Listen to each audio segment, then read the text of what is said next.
What is going on, Ive Warriors? So today we have intermittent fasting doesn't work, part 3. Yes, because it's cool to just say, hey, look, I'm a contrarian. I'm somebody I think so outside of the box that I could tell you that the thing that you think works because people are telling you that it works doesn't. And I got the evidence to prove it. A cherry pick study that I just completely do not understand. Here we go. Let's go into this video so you guys could take a look at what Miss Melissa Niel says about intermittent fasting and why it doesn't work. Let's watch. A new clinical trial carried out by the University of California suggests that intermittent fasting doesn't work. Do you understand what doesn't work mean and what works means? When something doesn't work, that means it completely does not do anything. It doesn't work. You don't lose weight on it. You gain weight on it. That's what doesn't work means. But that's not what people say when they talk about intermittent fasting. For them, for intermittent fasting to work, it has to completely be better than every single diet that has ever existed ever. If it isn't, then it just doesn't work. But what if you lose weight with intermittent fasting, just as well as if you were to eat 3 meals a day while counting calories, but then you're not having to count calories with intermittent fasting because it creates this like natural caloric deficit for you. That means it doesn't work. Like, that's so annoying. Let's continue. The study carried out on 116 people over a 12-week period found there was no significant difference between those that ate within an 8-hour window and those that didn't. Okay.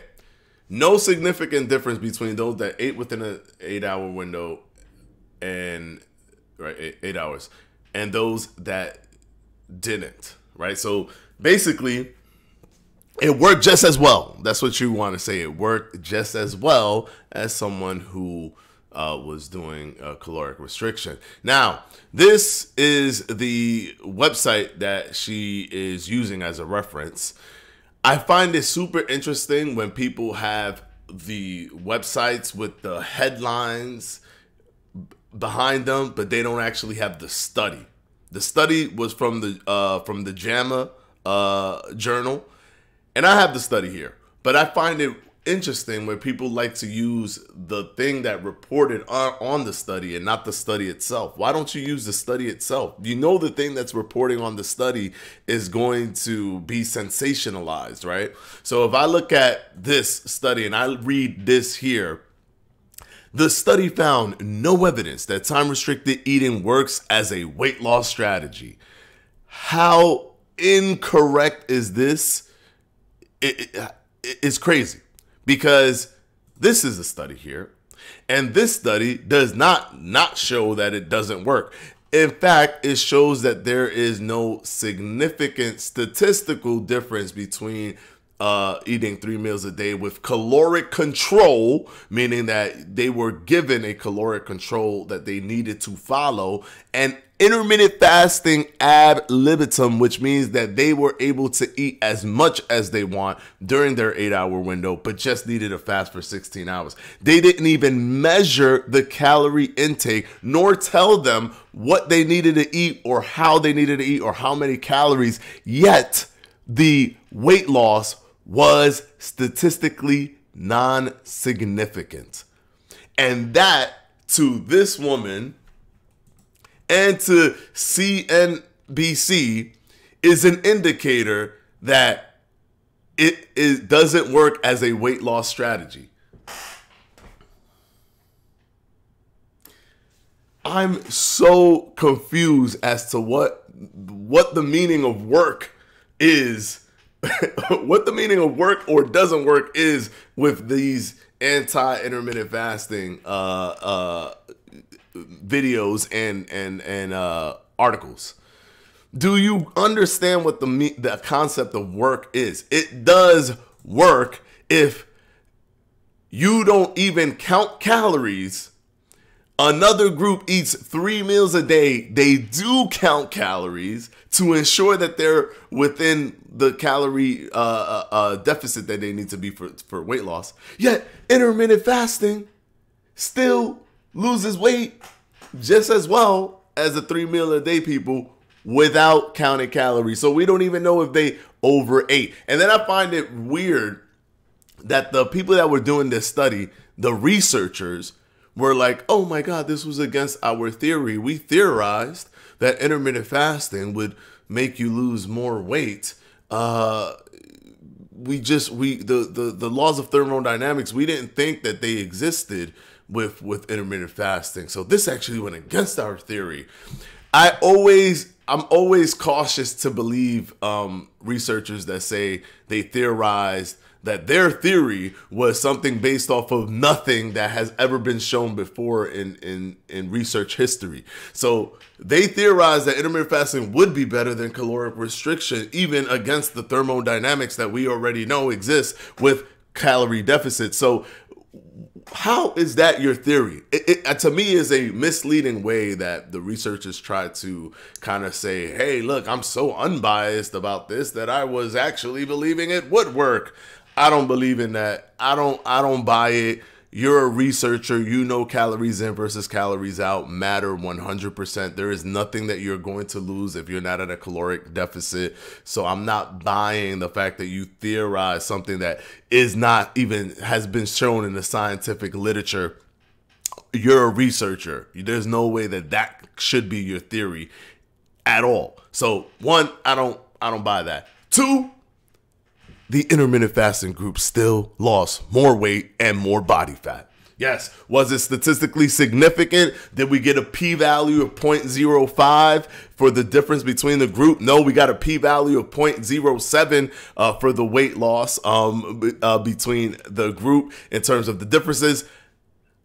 But they still lost more. The data still showed that more weight was lost by the intermittent fasting group. More fat mass was lost by the intermittent fasting group, even though it wasn't statistically significant. And by statistical significance, just so you guys understand, when people tell you, oh, it showed that there's no significant difference, it's not that it isn't a difference, that the difference itself isn't significant, which it wasn't, because the intermittent fasting group didn't lose that much more weight, right? For example, if we look at the weight change here, it looks like the caloric restriction group lost at an average of 0.65 kilograms, while the intermittent fasting group lost at an average of minus 1.81 kilograms.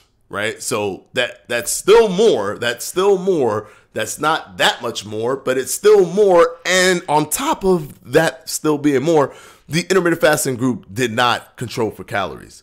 They just ate whatever they wanted, but just did an intermittent fasting regimen. And this was 12 weeks with 116 people, 55 in one group, and I believe 59 in the time restricted eating group. Right? And if you look at fat mass, the loss for fat mass with the calorie CMT, which is caloric, I forget how they broke it down. Consistent meal timing, guys. All right, the consistent meal time is TRE, time restricted eating. Fat mass, they lost an average of 0.03, while the intermittent fasting group lost an average of 0.48. I don't know if you can see it on this. I'm looking at the chart. It might be cut off. My apologies. But it says 0.48 for the intermittent fasting group.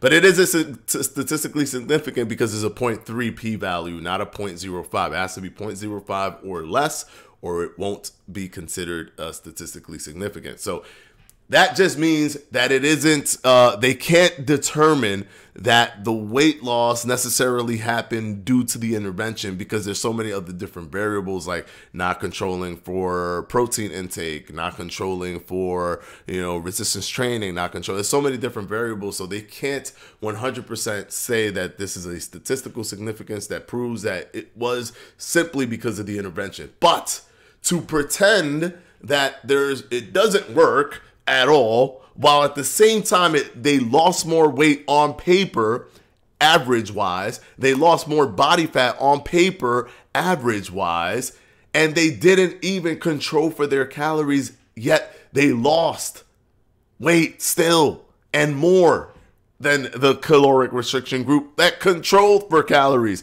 And they even stated in the study that the retention for the intermittent fasting group was super high. So the participants were okay with doing it. They loved doing it, and they didn't drop out. There was a very low dropout rate for the time restricted eating group, which means it was a comfortable thing for them to do. They enjoyed doing it for weight loss. They wanted to continue to do it for weight loss. They lost weight.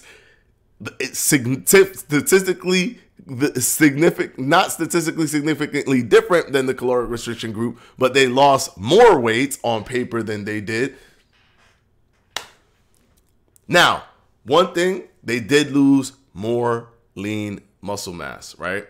That was one of the things, but they didn't actually check for muscle hydration, which is like the water retention that's inside the muscle tissue that's sometimes put in there, that's sometimes held in there with glycogen and stuff like that. They didn't really separate that. So there's that. They didn't have them do resistance training. They didn't check to see the protein intake of the intermittent fasting group, so they could have been not eating as much protein, because that all matters. Protein synthesis requires a good amount of protein, at least 0.7 to 0.8 grams of protein per lean body mass. It requires resistance training to facilitate muscle retention, to help with that. So there's a lot of things wrong done in this study, even though it's a randomized clinical control trial.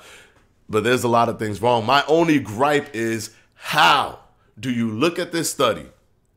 There's a lot wrong done here, because they didn't control for calories with the intermittent fasting group, which they should. But how can you look at this study, see that one group was able to eat as much as they want, another group had to control calories, yet they both lost a statistically the same amount of weight, but slightly on paper the amount of weight lost the most was from the intermittent fasting group, who did not control for calories. And look at this and say, that means that intermittent fasting doesn't work. I'm so confused. I'm literally confused, because you do understand that intermittent fasting is not just this biological tool that people could use for weight loss. It's also a structural tool. If someone could not control for calories, and when controlling for calories for so many people can be tedious, and yet still lose weight, how is that not positive for intermittent fasting? How is that not showing that intermittent fasting actually does work structurally for a lot of people? When the majority of people in these studies, the dropout rate is low. They report lower hunger. They tend to report lower hunger from intermittent fasting. Contrary to what people think, oh, they fasted, they must be super hungry. They report lower hunger because their body becomes used to fasting after a week and a half. They report lower hunger. So how is it that they tend to not be as hungry? They don't drop out. Sometimes their dropout rates are less than the caloric restriction group that has to constantly be paying attention to their calories. Yet they're still losing the same amount of weight as a caloric restriction group that is paying attention to the calories. And that is showing that intermittent fasting doesn't work. We got to tackle all these people that do these videos, man, because they'll stand in front of the sensationalized article and not the study, and then tell you it shows that it doesn't work, when that is not what it's saying. It's not saying that. It's not. What is work for what is something working for? What are they expecting to see? 50 pounds more loss than the caloric restriction group? Is that what they're saying? Do they want it to defy the laws of thermodynamics? Because that's not what intermittent fasting does. Intermittent fasting creates a good structure for you to do something on a consistent basis and stick to it because you like it, you don't drop out, and it's not as tedious as constantly counting calories because you become you put yourself at a caloric deficit in a much easier way by just doing intermittent fasting and fasting for a certain amount of time, which allows for you not to overeat. So in my opinion, that shows that it works. And then when we look at the actual data, they still end up losing more weight every single time. They lose more weight and they lose more body fat. Even if it's not statistically significant, they always on paper lose more than the caloric restriction group that are paying attention to their calories. Ran over. All right, guys. Hit that like button, hit that subscribe button, share this, because there's going to be a lot of people that come to you and say, yo, I saw this article on CNBC say, man, intermittent fasting don't work. You got to stop doing that thing. Show them this so they understand that they're distorting what the word work even means by this time, by now. Like what does work mean? We don't know. It's an abstract word now, the word work. What works, what doesn't, who knows? We don't know. Anyways, let's go ahead, hit that like button, hit that subscribe button, share this video because it's super important for anybody, friends, family that think that what you're doing is not working because of stuff like this. Let them see what the real data tells you. Let them see what the real data tells you. And I will see you tomorrow. Peace out, guys. Thank you so much.